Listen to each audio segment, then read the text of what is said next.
Tiniyak ng Health Department na pababa na ang kaso ng dengue sa bansa. Pero para agapan ng posibleng pagtaas uli ng kaso, sinimula ng ahensya ang Alas 4 kontra Mosquito Campaign. Yan ang ulat ni Harley Valbuena. Live, Harley. Dayan, opisyal na ngang inilunsad ng Department of Health ang Alas 4 kontra Mosquito o ang kampanya laban sa dengue. Ganap na alas 4 ng hapon nang opisyal na magbukas ang Alas 4 kontra Mosquito dito sa Quezon City. Kasunod dito ay nag-ikot sina Health Secretary Ted Herbosa at Quezon City Mayor Joy Belmonte sa Barangay Batasan Hills at pinangunahan nila ang paglilinis sa mga lugar na posibleng pinamumugaran ng mga lamok tulad ng mga gutter, paso at mga container ng tubig.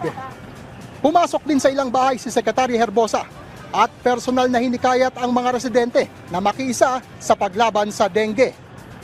Sa datos ng DOH, pumalo na sa mahigit 43,000 ang kaso ng dengue sa bansa ngayong taon.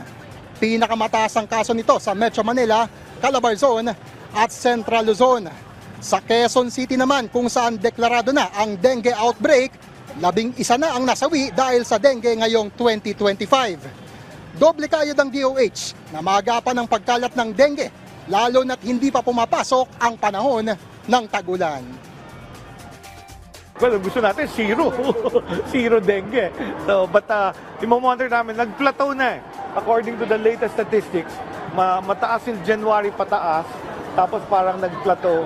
Pagiging malinis sa kapaligiran, unang-una alisin yung mga bagay na pwedeng pamugaran ng lamok. I-check din po palagi yung family, member of the family, kung halimbawa medyo sumama yung pakaramdam, nilagnat, or whatever, kung 2 days na, maging aware na. Dito lang sa aming lungsod, umabot na sa 2,383 ang naitalang kaso ng dengue ngayong 2025.